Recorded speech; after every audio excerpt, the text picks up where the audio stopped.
मेरा अपनी कथा में आइए। मैया पार्वती ने कहा महाराज आगे चले।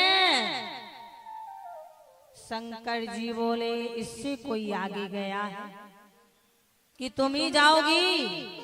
ये है शमशान, जहां सबकी शान सम हो जाए उसे कहते हैं शमशान।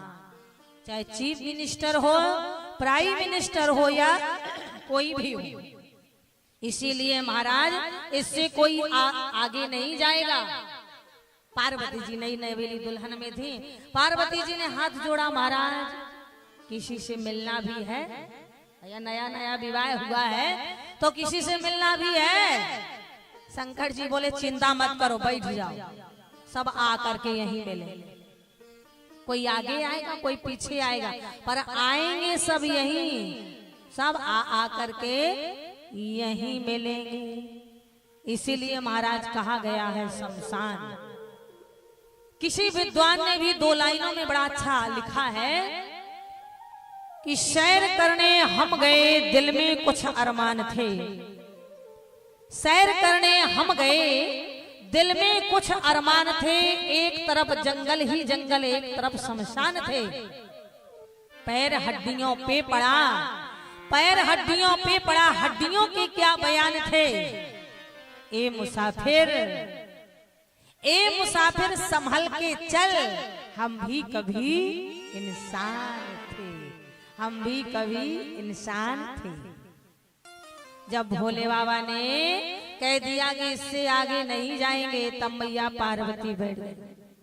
नई नवेली दुल्हन लाल साड़ी के जोड़े में बगल में बैठी हैं, पर मैया पार्वती जी अकेले शमशान में बैठी है। भोले बाबा, नंदी बाबा, मैया पार्वती जी ने देखा कि एक नारी सिर में बैठी है।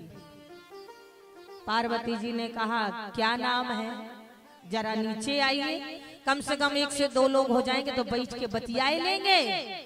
सिर में बैठी हुई गंगा मैया बोली है गौरी, हमारा नाम गंगा है, हमारा नाम गंगा है, और हमें भगवान शंकर ने सिर में बिठाया है। जो एक बार सिर में बैठ जा वो नीचे नहीं उतरता है। आप बैठिए पैरों में। पहले तो पार्वती जी को बड़ा धक्का लगा। क्यों भाई, भाभी जी क्यों? सभी लोग ईमानदारी से बताना। एक भारत की नारी अपने पति का खेत खलिहान, दुकान, मकान, रुपया पैसा, हर चीज का बंटवारा देख सकती है, पर भारत की नारी अपने पति के प्रेम का बंटवारा, सच बताना, मार डालूंगी, मर जाऊंगी, सौतन को नहीं देख सकती। पार्वती जी बोली कुछ नहीं, बड़ी गंभीर थी, लेकिन पार्वती ने हाथ जोड़ के पूछा, हे बहन गंगा, एक बात बताइए कि आप भगवान शंकर के सिर में बैठ करके करती क्या हो? गंगा मैया ने कहा, पार्वती मैं वो हिमालय पुत्री गंगा हूं। जानती हो मैं बड़े कष्टों से आई, क्योंकि मैं हिमालय पुत्री गंगा हूं, लेकिन भगवान श्री हरि नारायण के पैर के अंगूठा से मेरा प्रादुर्भाव हुआ। लेकिन जब रघुवंश के राजा सगर के 60,000 बेटा कपिल ऋषि के श्राप से जल करके राख हो गए, तब कपिल ऋषि से सगर जी महाराज ने पूछा कैसे उद्धार होगा? तब उन्होंने कहा अगर गंगा मैया धरातल में आए तब उद्धार होगा।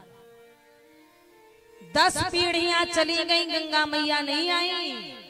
पर जब राजा भगीरथ हुए, इसलिए गंगा जी का एक नाम भगीरथ है, भगीरथ जी महाराज लाए, तब मैं इस धरातल में आई। मैंने 60,000 सगर के पुत्रों का उद्धार किया, और इतना ही नहीं, जो गंगा मैया में धोखे से भी कोई अनाचारी, दुराचारी, पापाचारी, भ्रष्टाचारी, गौ हत्या, ब्रह्म हत्या, बाल हत्या करने वाला अगर एक बार गंगा मैया में स्नान कर ले तो सभी पापों से मुक्त कर देती हूँ। बोल गंगा मैया।